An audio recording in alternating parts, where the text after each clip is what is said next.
July 17, 1997. Across the United States, a quiet devastation swept through 400 downtown main streets. The announcement was brief, but the impact was seismic.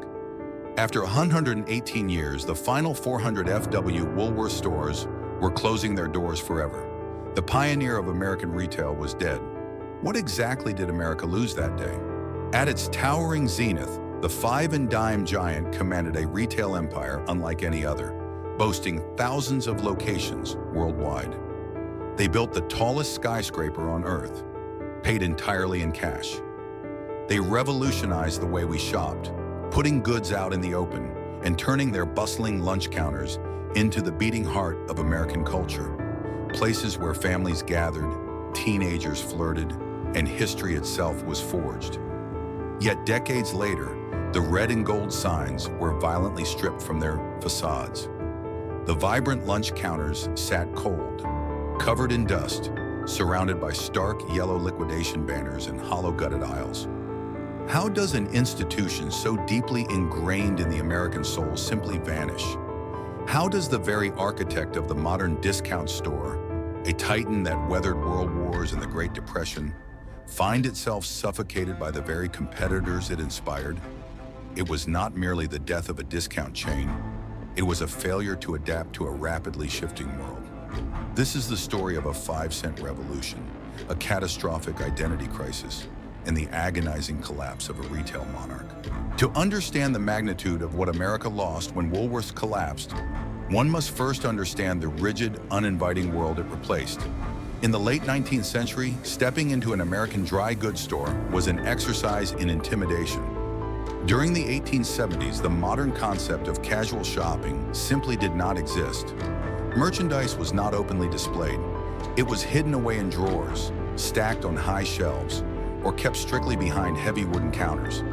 If a customer wanted a tin cup or a yard of ribbon, they had to ask a clerk to retrieve it. Worse still, there were rarely price tags. Retail was a game of psychological warfare and haggling. The clerk would assess a customer's clothing, demeanor, and perceived social standing, and then quote a price. If you were wealthy, you paid one price. If you were a working-class immigrant, you might be charged another. The process was slow, inefficient, and fraught with anxiety for anyone who wasn't a skilled negotiator. Enter Frank Winfield Woolworth, a shy, socially awkward farm boy from upstate New York. Working as a 20-something clerk at Moore & Smith's dry goods store in Watertown, New York, Frank was miserable. He lacked the aggressive charisma required to haggle effectively with customers. He dreaded the daily negotiations. But in the late 1870s, his employers tasked him with setting up a clearance table to get rid of surplus inventory. The rule for this table was revolutionary in its simplicity. Any item on the table was a fixed price of 5 cents. The response was electric. Customers flocked to the table. They didn't have to ask a clerk for permission. They didn't have to negotiate. They could simply pick up a thimble, a toy, or a piece of tinware, hold it in their hands, know exactly what it cost, and make a decision. For Frank Woolworth, watching this phenomenon was an epiphany. He realized that the haggling system wasn't just stressful, it was a bottleneck. If prices were fixed and items were easily accessible, goods would sell themselves. In February 1879, borrowing $300 from his former boss, 26-year-old Frank Woolworth opened the Great 5-Cent Store in Utica, New York. It was a bold gamble, entirely built on the premise of fixed, rock-bottom pricing, but it was a gamble that initially failed. Utica was the wrong market, the foot traffic was poor, and the store's narrow inventory of only 5-cent items proved too limiting. Within weeks, sales plummeted to a dismal $2.50 a day. By May, the Utica store was dead.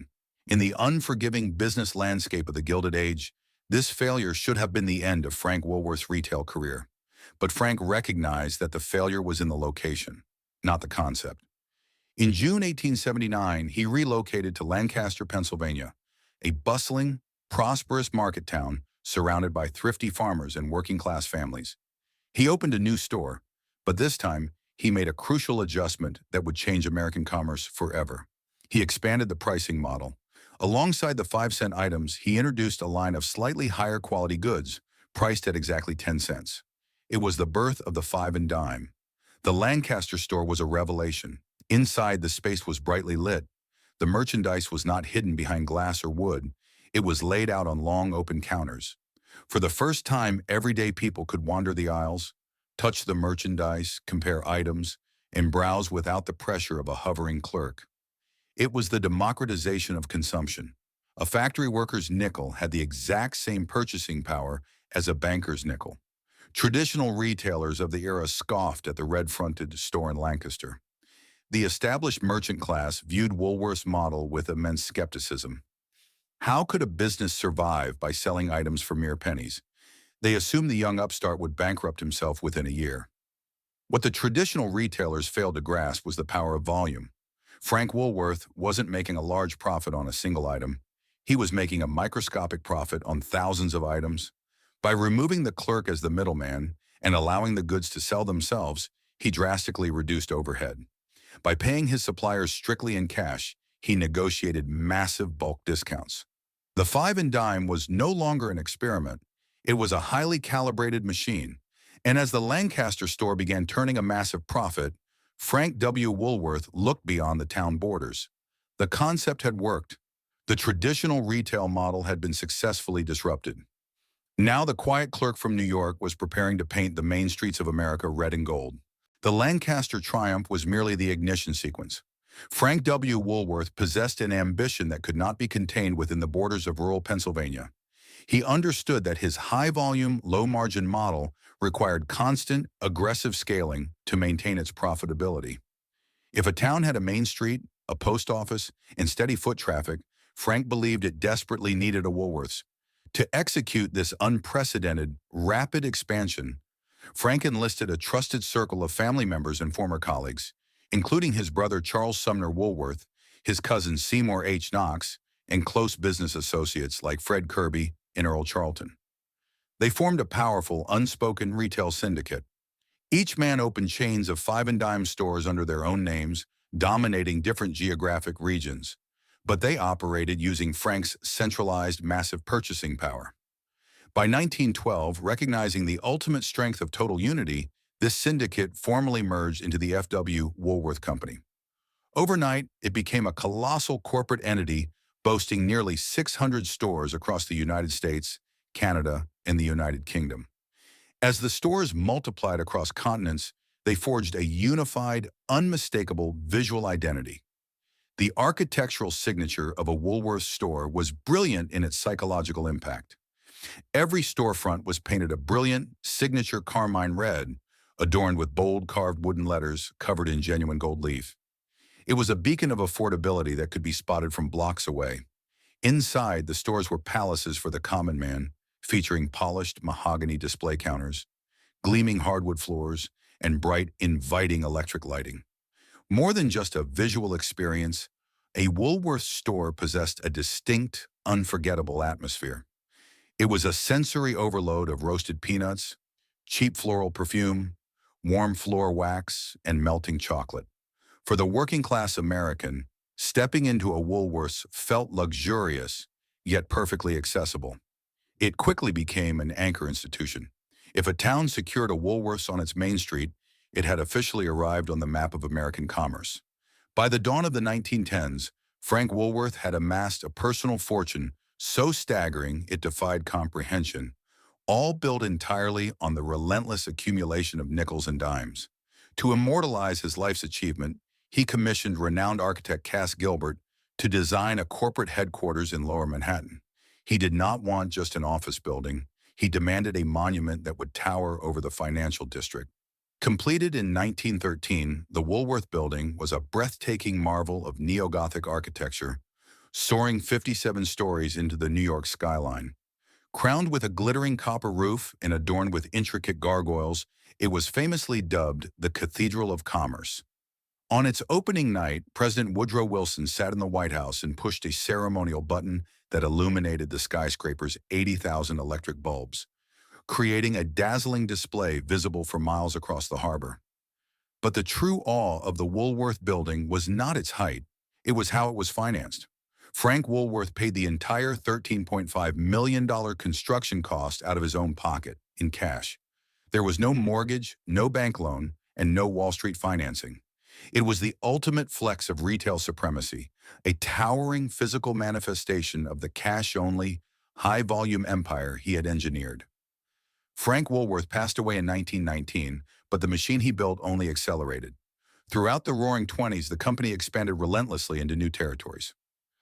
Remarkably, when the Great Depression ravaged the American economy in the 1930s, Woolworths not only survived the economic collapse, but actively thrived. As household budgets shattered, the middle and working classes flocked to the five and dime for their daily necessities.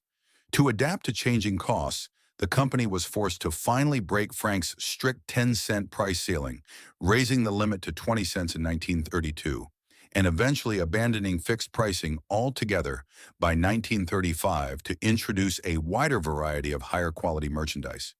The red and gold signs were tightly woven into the very fabric of American life, acting as the commercial heartbeat of thousands of communities. Generations of children saved their weekly allowances to buy die-cast metal toys, comic books, and penny candy from its brightly lit aisles. Housewives relied on it for everyday essentials: sewing notions, affordable cosmetics, tin cookware, and stationery. It was omnipresent, highly reliable, and seemingly invincible, standing as a proud, unshakable symbol of American consumer capitalism. Yet empires built on monumental success often harbor the seeds of their own destruction. Woolworths had completely perfected the art of the downtown, pedestrian-heavy shopping experience. They were the undisputed masters of Main Street. But as the mid-20th century approached, the American landscape was quietly preparing for a tectonic shift.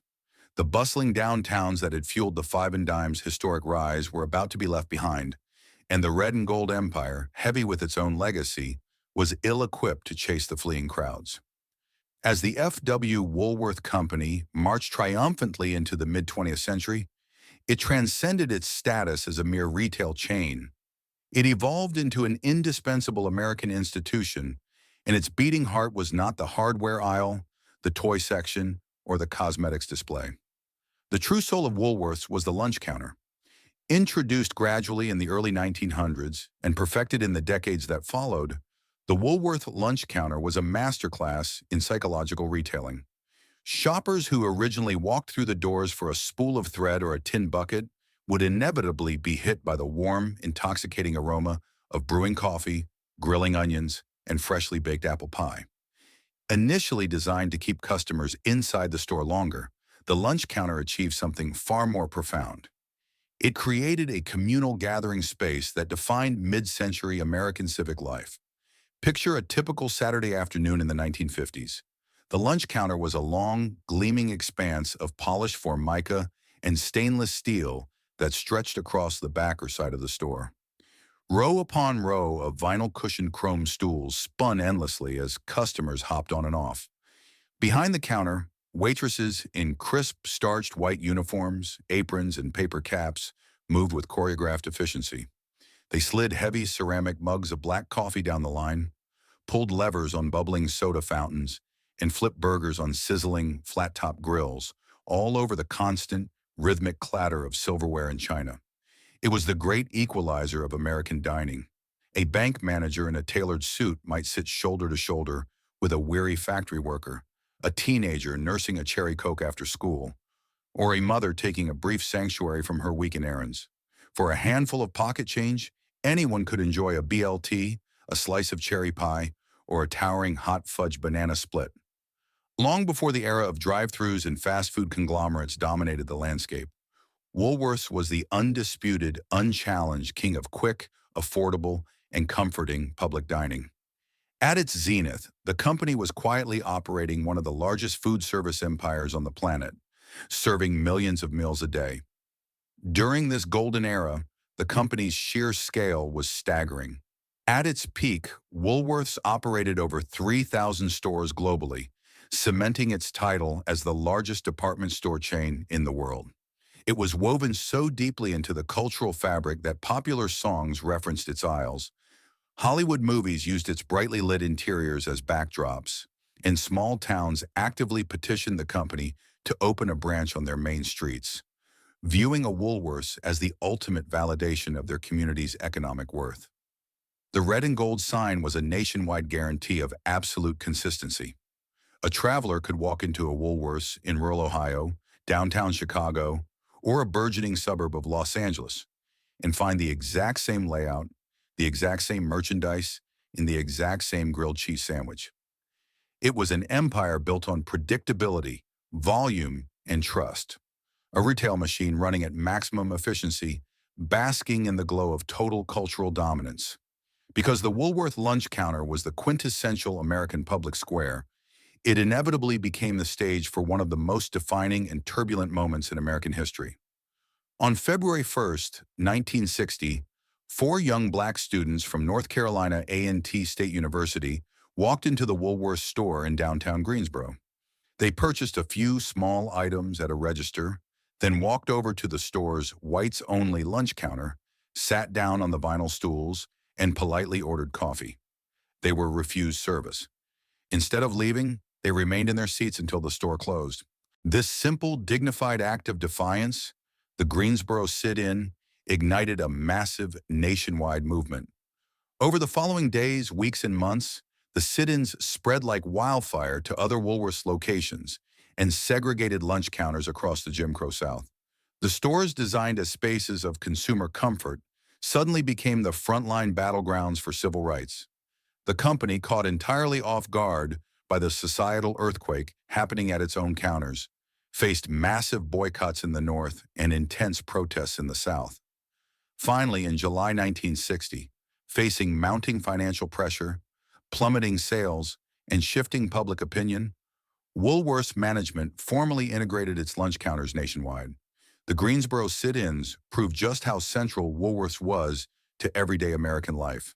When the nation fractured, the cracks showed up at the five and dime. But while the company was forced to navigate the cultural upheavals of the 1960s, a quieter, far more dangerous economic tension was brewing behind the scenes, threatening the very foundation of Frank Woolworth's empire. The original five and dime business model, which had fueled the company's spectacular rise, was quietly suffocating. Decades of inflation had steadily eroded the purchasing power of the nickel and the dime. Frank Woolworth's original concept relied on massive margins squeezed from ultra-cheap fixed-price goods. But as manufacturing, labor, and real estate costs rose relentlessly, the company had to continually raise prices. By the 1960s, a Woolworths was no longer a five and dime in anything but nostalgia. It was simply a general variety store with an increasingly confusing pricing structure. Furthermore, the sheer size of the empire was becoming a heavy liability. Many of the downtown buildings they had occupied for decades were aging rapidly. The narrow aisles, creaky wooden floors, and cramped multi-level layouts that felt charming and intimate in the 1920s began to feel claustrophobic, dark, and outdated to the modern post-war consumer. The pristine red and gold facades were showing their wear. Woolworths had hit a ceiling. The executives, sitting high above the streets in the towering Cathedral of Commerce in New York City, looked at their balance sheets and realized a chilling truth. They had saturated their market. There were no more downtown main streets left to conquer. To continue growing, they would have to completely reinvent themselves. They would have to step out of the comforting, nostalgic glow of the lunch counter and enter a brutal, unforgiving new arena of retail combat. And in doing so, they would make the most catastrophic misstep in the company's history. The year 1962 stands as a seismic fault line in the history of American retail. In the span of a few brief months, three completely new discount chains opened their doors, fundamentally altering the way the nation shopped. In Roseville, Minnesota, the Dayton Corporation opened the first Target. In Garden City, Michigan, the S.S. Kresge Company launched the first Kmart. And in Rogers, Arkansas, a relentless entrepreneur named Sam Walton opened the very first Walmart. The executives sitting in the towering Cathedral of Commerce in New York City were not entirely blind to this massive suburban shift. They understood that the future was moving away from the cramped, multi-level downtown stores and toward sprawling, single-story big-box discount centers surrounded by oceans of free parking. In response, F.W. Woolworth launched its own ambitious entry into the discount wars that exact same year. In the summer of 1962, they opened the first Woolco store in Columbus, Ohio. On paper, Woolco seemed destined to crush its infant rivals. Woolworth was already a colossal global titan with seemingly infinite capital, a legendary brand name, and unmatched purchasing power. The Woolco stores were designed to be massive, often exceeding 100,000 square feet. They featured wide aisles, self-service shopping carts, automotive centers, massive apparel departments, and appliances. It was a bold, aggressive step into the modern era. For a brief period in the 1960s and 1970s, Woolco expanded rapidly across the United States, Canada, and the United Kingdom, growing to hundreds of locations. Yet beneath the surface of this rapid expansion lay a catastrophic structural flaw. While competitors like Walmart and Kmart were building their entire corporate identities around the science of discount retailing, Woolworth viewed Woolco not as a profound evolution of their business, but merely as a lucrative side project. The executives running Woolco were not hungry innovators. They were traditional five-and-dime managers transplanted into a big-box environment. They carried over the same archaic management styles, the same centralized bureaucratic mindset, and, most fatally, the same outdated logistics network. Running a massive discount department store requires ruthless efficiency and a state-of-the-art supply chain.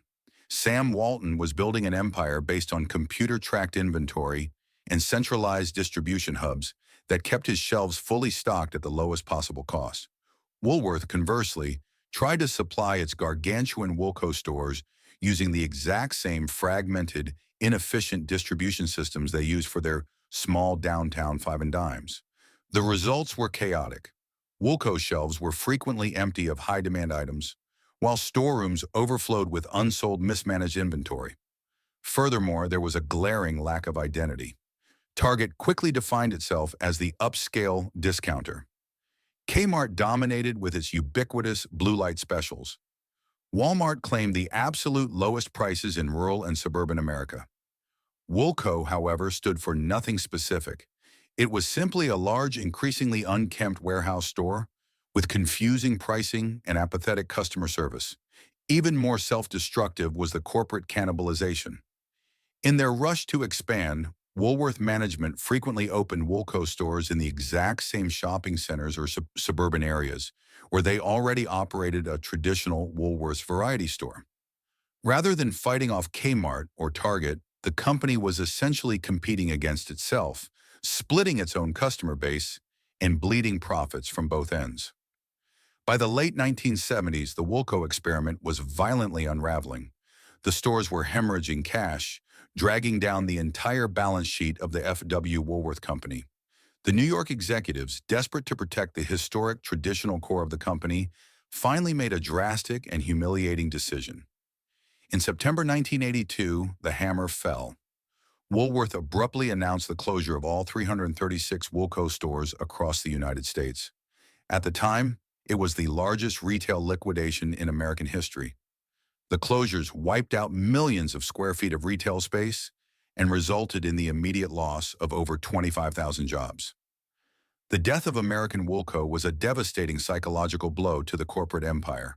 It proved that the legendary retail monarch was painfully out of its depth in the modern discount arena.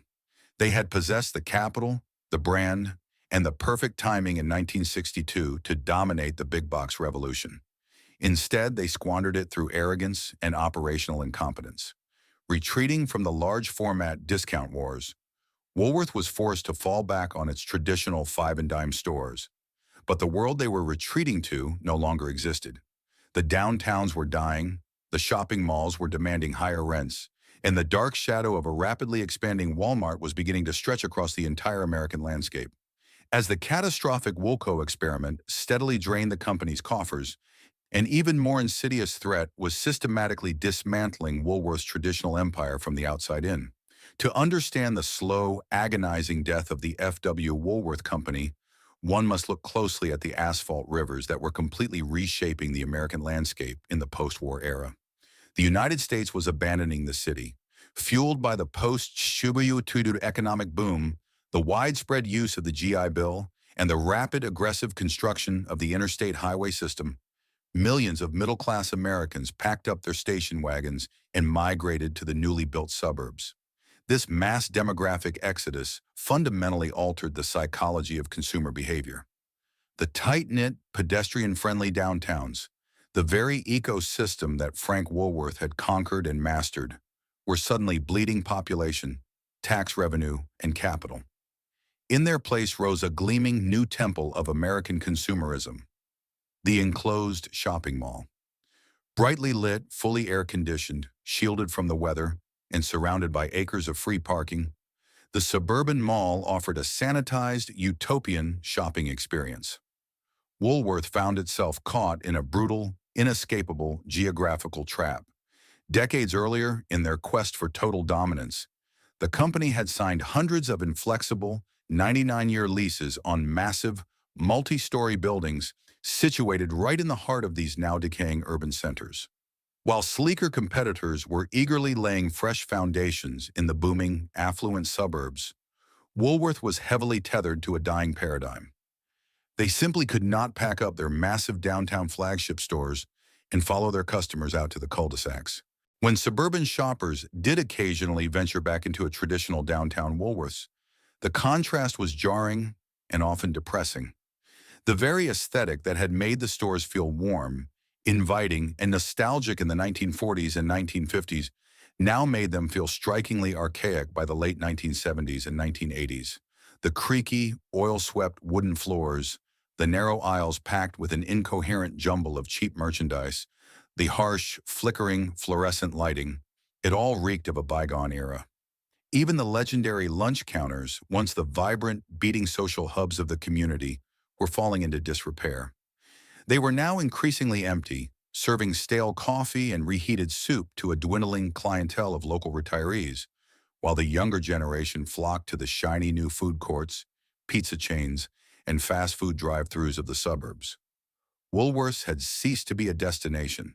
It had rapidly devolved into a store of tragic convenience, a dusty relic you only walked into if you happened to be waiting for a downtown bus and desperately needed a cheap umbrella, a spool of thread, or a pack of batteries. While the F.W. Woolworth Company was slowly suffocating in the concrete grip of America's deteriorating downtowns, a radically different retail philosophy was incubating in the rural South. And it was about to cast a shadow so immense it would eclipse the red and gold empire entirely.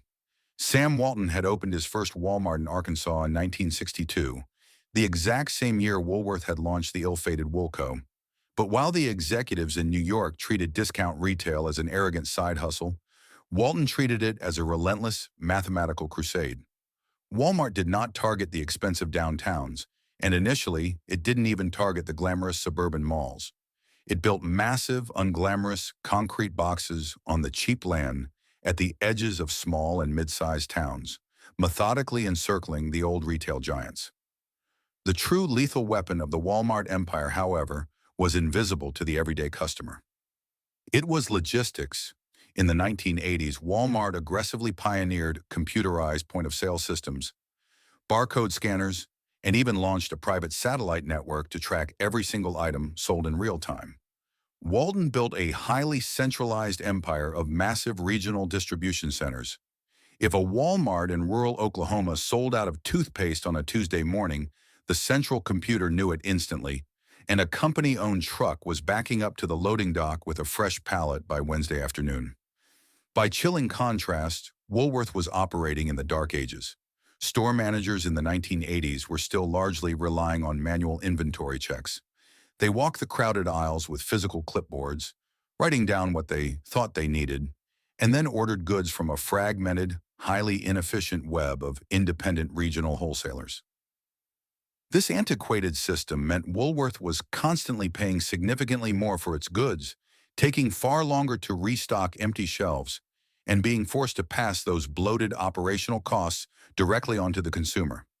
The resulting pricing disparity became impossible for the American public to ignore. A customer could drive to a suburban Walmart and buy a bottle of shampoo, a toaster, and a pair of jeans for 20 to 30% less than what Woolworth was charging for the exact same items. The traditional five and dime, an institution originally founded by Frank Woolworth entirely on the revolutionary promise of rock-bottom, unbeatable prices, was now fundamentally outpriced by its modern competitors. The F.W. Woolworth Company was being squeezed in a merciless vice. On one side, the cultural flight to the suburbs and the rise of the mall had completely decimated their foot traffic. On the other side, the hyper-efficient, ruthless supply chain of Walmart had obliterated their pricing advantage. The faded red and gold signs no longer promised incredible value or a sense of community. They merely signaled a wounded giant, struggling to breathe in a retail world that had mercilessly moved on. As the 1980s progressed, the corporate headquarters of F.W. Woolworth found itself gripped by a state of chronic, quiet panic. With the Woolco disaster in the rearview mirror and Walmart steadily conquering the American landscape, the legendary company faced a brutal existential question. What exactly was a Woolworths in the modern era? Frank Woolworth's original vision in 1879 had been perfectly clear: a centralized variety store offering everyday necessities at the absolute lowest prices. But by the late 1980s, that clarity had completely evaporated. The company could no longer compete on price against the hyper-efficient big-box discounters. Conversely, they lacked the upscale merchandise and glamorous appeal of the new enclosed mall anchors like Macy's or Nordstrom. Woolworth was caught in the most dangerous, unforgiving purgatory in retail, the murky, undefined middle. They were neither cheap enough to be a true discount store, nor nice enough to be a premium destination. Desperate to generate revenue and bring foot traffic back to their sprawling, aging downtown buildings, management began a frantic process of corporate fragmentation. Rather than fixing the core shopping experience, the executives in New York decided to chop the massive Woolworth stores into smaller, disconnected pieces. They launched a confusing, chaotic array of specialty retail concepts. If a customer walked into a large flagship Woolworths in 1988, they would not find a unified, cohesive variety store. Instead, they would step into a disjointed labyrinth. There was a Herald Square stationery boutique tucked in one corner, a Kids Mart for children's clothing in another, a Burgoyne women's apparel section, and an Afterthoughts jewelry counter near the registers, all operating under the same sagging red and gold roof. The strategy was known internally as re-merchandising, but to the average consumer, it felt like a disorganized indoor flea market. The executives were essentially throwing dozens of different retail concepts at the wall, praying that one of them would stick and generate a profit. But this desperate fragmentation only accelerated the decline of the core brand. Instead of mastering one type of retail, Woolworth was suddenly failing at a dozen. The brand that had once stood for absolute consistency now stood for total confusion. While millions of corporate dollars were being poured into developing these niche specialty brands, the traditional Woolworth variety sections, the aisles of hardware, housewares, and toys that had built the empire, were being starved of vital capital. Because of this financial neglect, the physical decay of the stores became impossible to ignore. To offset their plummeting profits, the company engaged in ruthless, systemic cost-cutting, and the first casualty was the workforce. The bustling, well-staffed stores of the 1950s, where clerks knew their regular customers by name, were replaced by retail ghost towns. The friendly employees who once guided shoppers through the aisles were laid off in droves, replaced by sparse, demoralized skeleton crews who were stretched entirely too thin. Checkout lines grew agonizingly long. Shelves sat unorganized, dusty, and frequently empty. Even the legendary lunch counters, once the undisputed pride of the company, were steadily shut down to save money or left to operate with peeling vinyl stools, sticky countertops, and flickering fluorescent lights. The smell of freshly baked apple pie was replaced by the stale scent of neglect. This visible deterioration created a lethal, psychological feedback loop. Retail is fundamentally an industry built on consumer trust, habit, and emotion. When shoppers walked into a Woolworths and saw dirty floors and a general atmosphere of apathy, they felt a profound sense of depression. The brand that had once represented the bright, optimistic pulse of the American Main Street now felt like a dying relative fading away in a hospital bed. The traditional customers, the older generation who had grown up buying penny candy and eating grilled cheese sandwiches at the lunch counter, were slowly passing on. Meanwhile, the younger generation, raised on the sterile efficiency of Target and the massive scale of the suburban mall, had absolutely no emotional attachment to the red and gold sign. To them, Woolworths was just a dark, confusing, and overpriced relic that their grandparents used to talk about. By the dawn of the 1990s, the identity crisis was terminal. The company was no longer a unified retail titan. It was a bloated holding company managing a portfolio of struggling assets, anchored by a namesake chain that had entirely forgotten how to sell.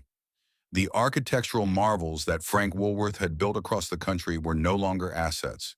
They were massive, bleeding liabilities, waiting for a final, merciful execution. As the 1990s dawned, the slow, agonizing decline of the F.W. Woolworth Company accelerated from a steady leak into an uncontrollable hemorrhage. The chaotic re-merchandising strategies and the desperate fragmentation of the 1980s had failed to save the core business. While a few of their newly created specialty mall chains, most notably a surprisingly lucrative athletic shoe division called Foot Locker, were generating healthy profits, the traditional Woolworths variety stores were dying rapidly. The contrast within the corporate portfolio was staggering. The executives sitting in the historic Woolworth building were essentially managing two entirely different realities. On one side, they had the booming, modern, mall-based sneaker business. On the other side, they were dragging the rotting corpse of a century-old five-and-dime empire. The massive, aging red and gold flagships were losing tens of millions of dollars annually. They had become vast, empty museums of a bygone retail era, costing a fortune to heat, light, and staff, while generating a fraction of the necessary sales per square foot. Wall Street, an institution that operates entirely without nostalgia, began to turn fiercely against the retail monarch.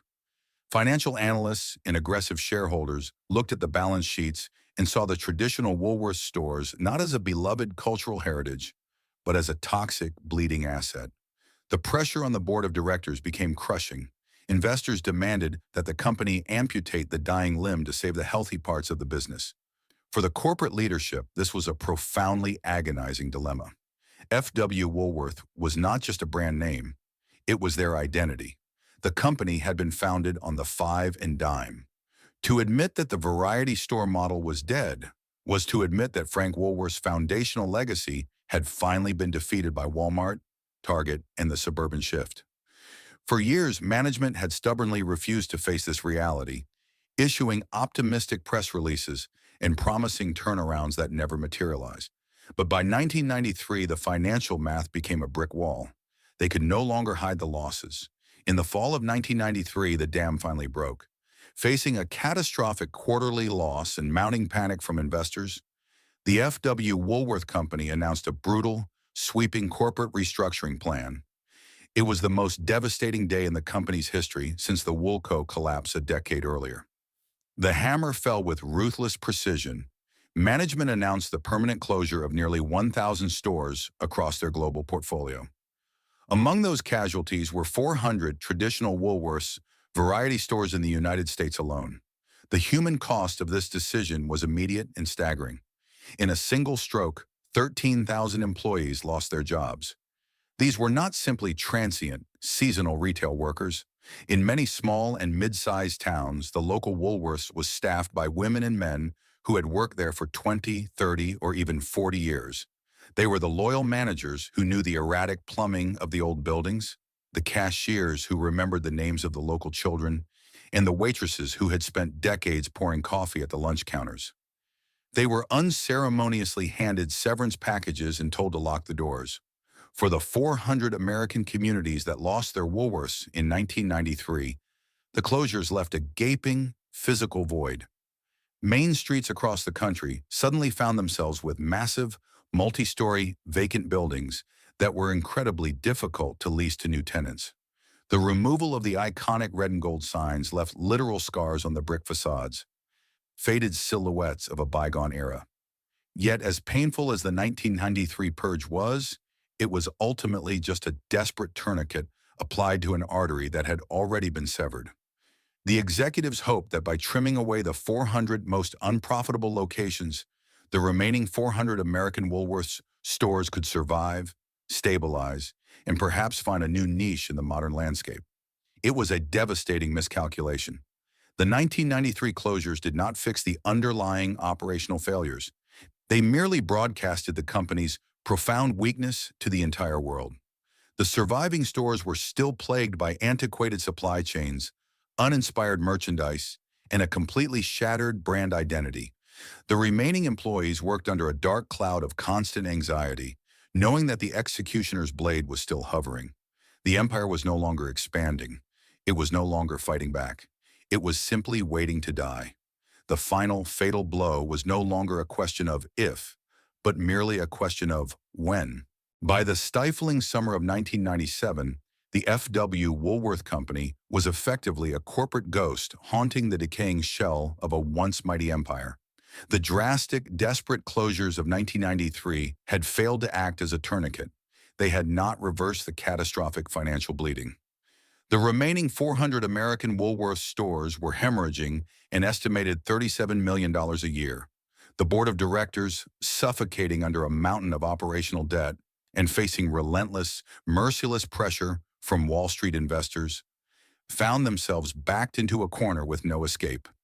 The era of the five and dime was not just fading, it was clinically dead.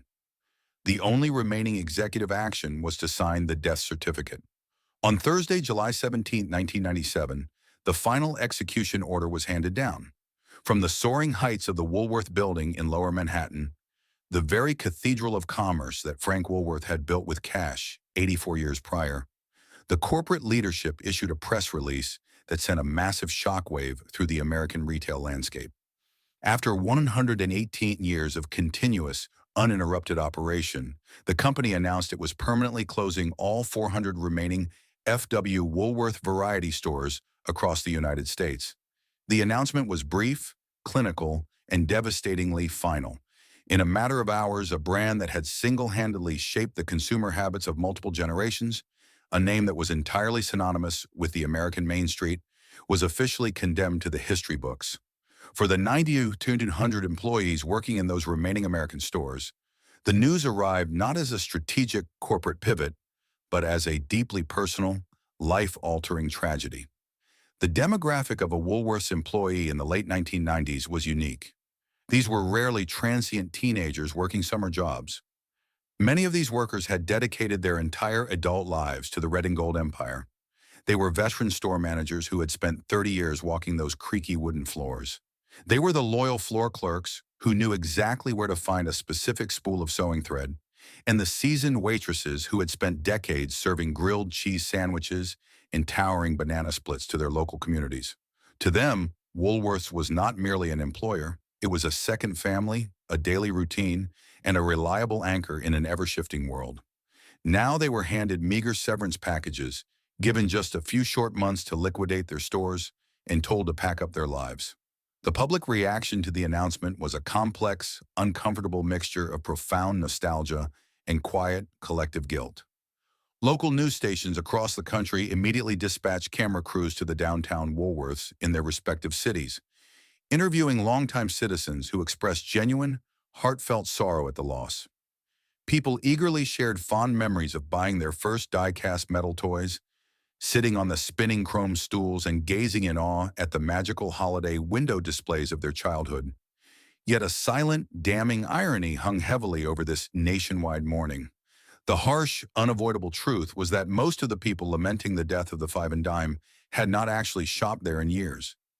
They had long ago abandoned the aging downtown stores for the gleaming suburban malls and the massive, hyper-efficient, brightly lit aisles of Walmart. They desperately loved the memory of Woolworths, but their wallets had proven that they had fundamentally outgrown the reality of it. The liquidation process that unfolded throughout the autumn of 1997 was a heartbreaking, slow-motion autopsy of an American cultural icon. Across the country, the familiar, comforting red and gold facades were suddenly plastered with harsh, garish yellow banners screaming, "Store closing! Liquidation! And everything must go!" Inside the stores, the atmosphere was undeniably funereal. Customers flocked back one final time, but they did not come to browse leisurely. They came like scavengers, aggressively picking through heavily discounted bins of random hardware, cheap cosmetics, and clearance stationery. The usually orderly aisles rapidly devolved into chaotic, picked-over landscapes.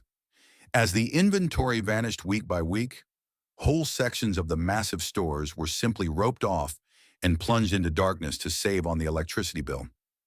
The physical dismantling of the stores was agonizing to watch. The legendary lunch counters, once the beating cultural heart of the mid-century American civic space and the historic staging ground for the civil rights movement, went permanently cold. The heavy vinyl and chrome stools were unbolted from the floors. The stainless steel grills, the milkshake machines, and the pie cases were unceremoniously auctioned off to the highest bidder or dragged out to dumpsters.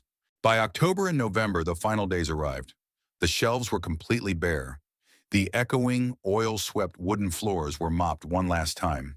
Employees, many with tears streaming down their faces, hugged their regular customers and each other, taking final Polaroid photographs in front of the empty display windows.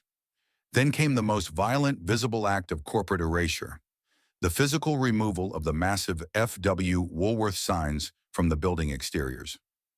For decades, those carved, gold-leaf letters had served as the guiding beacons of American commerce.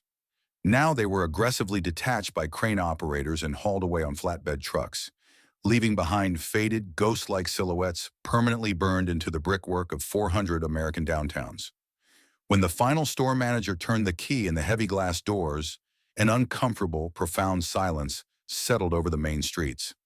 The architect of the modern discount store, the pioneer of open merchandise, and the creator of the nationwide retail chain model, had been utterly erased from the physical world. The failure was absolute. Yet in the ruthless, shape-shifting world of corporate capitalism, a death is rarely as simple as a locked door. While the traditional Woolworths variety stores had completely vanished from the American landscape, leaving behind massive, empty buildings and heartbroken communities, the colossal corporate entity that Frank Woolworth had built refused to die. The financial machine operating behind the scenes simply retreated, shed its famous name, and prepared for one of the most astonishing, unexpected reincarnations in retail history. The death of the traditional Woolworths variety store in 1997 was widely reported as the tragic end of a monumental American enterprise. However, the true narrative of the FW Woolworth Company is far more complex and deeply ironic. The corporate entity did not actually file for bankruptcy, nor did it cease to exist. It merely shed its historic skin in order to survive. Throughout the chaotic remerchandising era of the 1970s and 1980s, amidst the dozens of failed specialty store concepts launched by desperate Woolworth executives, one singular idea had miraculously struck gold. In 1974, noticing a rising trend in athletic wear, the company opened a small, specialized footwear shop in a California mall. They called it Foot Locker. While the massive, multi-level Woolworths downtown flagships were bleeding tens of millions of dollars and collapsing under their own aging weight, Foot Locker was quietly generating explosive, consistent profits. It perfectly rode the massive cultural wave of the 1980s and 1990s, the booming enclosed mall culture, the rapid rise of global athletic brands like Nike and Reebok, and the highly lucrative sneakerhead phenomenon driven by superstar athletes like Michael Jordan. By the time the final red and gold variety stores were shuttered in the fall of 1997, Foot Locker was not just keeping its corporate parent afloat, it had become the undisputed financial engine of the entire empire. Realizing that their mall-based side project had become their only viable future, the board of directors executed a ruthless, highly pragmatic pivot. In 1998, less than a year after liquidating the last American five and dime, the FW Woolworth Company officially abandoned the historic name of its legendary founder. It rebranded itself as the Venator Group, signaling a total, permanent break from its past. A few years later, in 2001, the corporation simply adopted the name of its golden goose, officially becoming Foot Locker, Inc. The irony of retail history is profound. The pioneer of the American discount variety store, the company that built the tallest skyscraper in the world using only pennies and nickels, And the brand that served as the heartbeat of the American Main Street for over a century survives today on the New York Stock Exchange. But it doesn't sell hardware, sewing notions, or 50-cent grilled cheese sandwiches. It survives by selling $200 premium sneakers. The king of the five and dime did not truly perish. He simply laced up a pair of running shoes and walked away from downtown America forever. When the final red and gold letters were violently unbolted from the brick facades of America's main streets, the country lost far more than just a convenient place to buy cheap hardware, cosmetics, and sewing notions. It lost a communal anchor. The F.W. Woolworth Company did not collapse overnight because of a single, catastrophic mistake. It slowly suffocated over decades because its leadership fundamentally believed that a legendary past would somehow guarantee its future. They built a towering retail empire on the revolutionary idea of democratic accessibility, but when the definition of accessibility shifted to the sprawling suburbs and demanded relentless logistical efficiency, the grand pioneer simply could not keep up. The agonizing demise of the five and dime is a profound reminder that retail is never strictly about financial transactions. It is deeply intertwined with human habit, memory, and community. For over a century, those brightly lit aisles and bustling lunch counters served as the undisputed backdrop of everyday American life. It was a place where teenagers shared their first dates over 50-cent milkshakes, where working-class families carefully selected their holiday decorations, and where the fierce march of civil rights history literally took a seat. The harsh truth of the Woolworths collapse is that a brand can be universally recognized, deeply nostalgic, and genuinely loved by millions, yet still vanish entirely if it forgets how to serve the modern world. Today, the ghost of Frank Woolworth's 5-cent revolution survives only in our collective memory, and ironically disguised within the corporate DNA of a global sneaker giant. It stands as a ruthless testament to the unforgiving nature of American capitalism. You must evolve entirely, or you will face total erasure.